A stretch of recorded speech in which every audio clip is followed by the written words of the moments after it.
Hi, this is Dreamon again, or as I call myself lately, the Belgian Waffle, and welcome back to a new show I'm gonna call What Went Right With. It's gonna be a very similar project to all the previous shows, but with one major difference, that it will focus on games that have over 8 out of 10 positive points.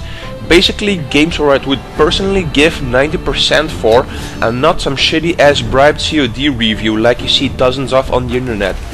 Now that's also one of the main reasons why we advise you to stay with our lovely independent reviewers on YouTube instead of trusting the demonical, corrupt review sites. But unfortunately I cannot mention their names, but you all know who I'm talking about. Anyways, as a final note in between, I have to mention that this is actually one of the first games I've played in the last 6 months that actually could belong in a top 3 of the best games of the year. Also nice to know is that this game was released in August 2013 and I'm only doing this review now because I picked it up at the Steam sales a week or two ago. So I'm not gonna hold you guys up any longer and I'll just get right to the point. First things first, I have to explain a little bit why I like this game, because many people might not view this game the same way as I, or Total Biscuit, or Jesse Cox, or Angry Joe do. So let's start with the basics. This game is, in my personal opinion, something that we needed so badly the last 2 years. Sure, we had that new Serious Sam game 2 years ago, but this game is not so simplistic as Serious Sam and therefore you cannot really compare the two with each other, even though Shadow Warrior has had a lot of influences from Serious Sam. They even put it in front of your nose often enough in the game. Besides Serious Sam, this game has had influences from other games all over the place, because the developer is called Flying Wildhog, which consists out of people or teams that worked on Bulletstorm, Painkiller and of course the very recently Hard Reset. Personally, I didn't like Hard Reset that much, because the game was sometimes insanely difficult because you didn't have enough space to move around, so you couldn't evade the evil large ramming robots as you wanted to. So, most of the time you would just end up as a splattered bug on their windshields. Anyway, to come back to my previous point I was explaining, you can't really compare Shadow Warrior to either of these games, because it is a mix of all of them and adds some nice puzzling and searching as the cherry on the pie. Basically, you can say that it has the freedom of movement of Serious Sam, but then with a lot more detailed environments, but that it also got the gameplay mechanics from Hard Reset and Bulletstorm, and has got weapons that could come straight out of Painkiller. Woof. That is one ugly ass shotgun. Now, to make my final point, is that this all combines into a formula that is close to perfect in terms of a first-person shooter. The gunplay feels so natural and smooth, the level design is done great, and for those among us that have the urge to find secrets, there are more than plenty to come around. However, even though the gunplay is very solid, they focus this game more on the melee aspects, because the sword you're given can do the job for pretty much any enemy you encounter that isn't flying. I would go as bold as saying that it might be a little bit overpowered compared to the ranged weapons you've been given in the first 7 chapters. This is not really a bad thing though, because the melee is done actually very good in this game, and just like the gunplay it feels very smooth and easy to use, making it nice and simple.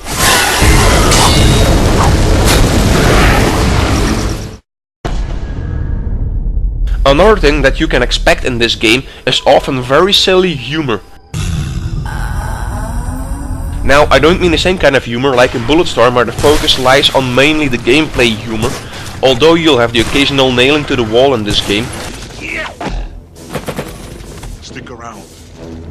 But it is more like the one-liners you find in Serious Sam games. However, where in the Serious Sam games the jokes and one-liners come from your main character, here in Shadow Warrior you'll have the help of a demon that will leave his own mark on the humor in this game. Other funny stuff comes in the form of fortune cookies, which will show you a catchphrase or one-liner once you open them. Although you shouldn't be surprised if these fortune cookies rip off some quotes from famous movies. Yeah. Nice quote from Full Metal Jacket. This is my rifle, this is my gun, this is for fun, and this is for fun. But they do add their own personal touch to them. Other stuff that is funny, or just a surprise to discover, are the naked ladies in bathtubs. Let's see what... Oh my god.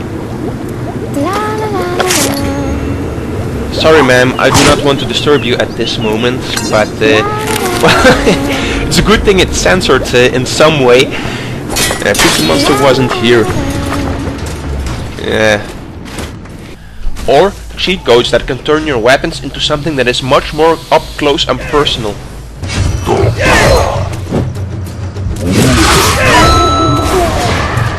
I think I pissed him off now. If there was one thing in this game that really stood out compared to his other close relatives, is that this game has a lot of freedom of movement. The level design is for me close to perfect because it are often very nicely finished sceneries to look at, while they still provide a freedom of movement you require to evade your targets. This was something that I was missing very badly in games like Hard Reset. In that game, most of the environments looked the same to me and didn't have the much needed room to move around. But enough of Hard Reset. I'm here to discuss Shadow Warrior, aren't I? Now, in terms of combos, both in the guns and the melee, there's more than plenty to go around. Many guns have over 3 or 4 upgrades, and your sword skills can be upgraded with several new combos to make your enemies cry or squeeze their butt cheeks so tight together that it makes their heads explode. Now, I don't know if that made any sense at all, but you get the picture, I think. Now, in your attributes menu, you can also find new combos for either your sword, healing powers, or other special attacks. There are so many possibilities and so many skills and attribute trees to unlock that it'll make your head spin. I'll bet you guys can't remember all of them at the end of the game. I sure couldn't, lol. Nah, I was actually doing pretty fine. I was just kidding. I only made you think that I'm a retard. Secrets is something in this game that actually requires many of us to use the old brain cells that we weren't used to use anymore. It actually gives the game an interesting extra that will please a lot of gamers that have been missing this in modern first-person shooters really bad. Even Serious Sam games or even Bulletstorm didn't have secrets at this level of difficulty. I genuinely have to say that about 1/3 of the secrets in this game won't be found without a walkthrough by the average player. Now, I don't want to claim to be any better than the average gamer, because I too didn't find over 25% of the secrets and I don't really know why that is. Maybe because I'm more used to just running through modern first-person shooter games without stopping and looking for stuff.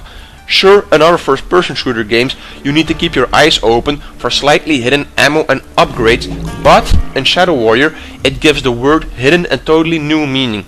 Now, puzzling in this game is not really something you would normally understand under the word puzzling, because it is actually very easy. It limits itself to you just needing to find a different path to a secret you can clearly see, or finding a weakness in an enemy that would otherwise not be so easily killed or would take a ridiculous amount of time to kill. Basically, you can't even call it puzzling. The only thing that you need to do is just have to keep track of where you've been before. However, even that can be a minor adjustment for many people's normal behavior in a playthrough, because the latest modern shooters don't really require the player to actually think, which is thanks to huge linearity and level designing that is dominating the first-person shooter genre at the moment. Even Serious Sam games could be blamed of very linear level design, but in those games that is actually done on purpose. Other game developers do it out of sheer laziness. And I'm pleased to see that a game like this actually puts an effort into something like this. It makes the playthrough a lot more interesting and requires you to focus on the game most of the time. And I didn't have this feeling with most of the modern shooters anymore. And I'm really starting to like this little feeling called nostalgia, because in this case it actually reminds us of a much better time that has come to pass. Even go boom! Now, every game has its own minor faults. Nothing is perfect, and not even this game. For example, one of the things that got me swearing and cursing in the beginning of the game was the hit registration for some of the weapons. What? Again? Again? I hate this fucked up hit registration. Parts where I could actually not miss and did miss, like this annoying example. Did you see that? Did you see that shit?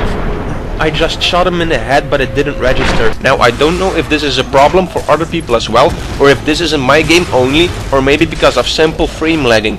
But I'll just leave it at this at the moment, because there's no real way to confirm this. Anyway, something else that I found a little bit weird at the start of the game was the mouse acceleration. But I couldn't really put my finger on it. All I can say is that it felt weird, and it took a little bit of time or a few chapters to complete before I actually got used to it.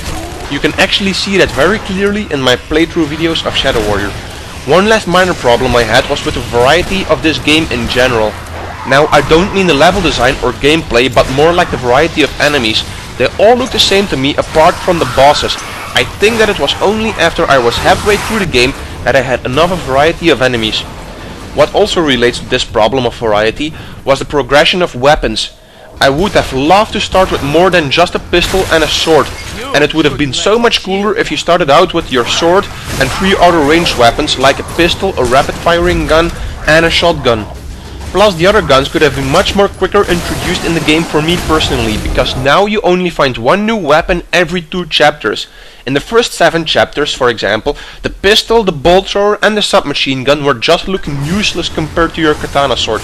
In my playthrough videos, I only use those ranged weapons to provide some variety of gameplay in my videos, because it wouldn't be interesting to watch me slicing up demons with a sword for over half an hour. Now, apart from these minor issues, it is and still remains a solid first-person shooter experience. If you've been missing the good old glory days of the shooter genre, then this game cannot be missing in your collection. Even Call of Duty fanboys could learn to love this fast-paced action and gunplay. However, if you're more into tactical shooters and stealth shooters, then I can understand that your interest in this game would be a lot less. But not for me though, I absolutely loved it, although that's my personal opinion alone. Everybody needs to develop their own opinion about a game. All I can say is that in general this will appeal to a lot of people who've started gaming between 1995 and 2005, because that's the time in gaming history where this game leans more towards to. But be sure to check it out or give it a try, you will not be disappointed.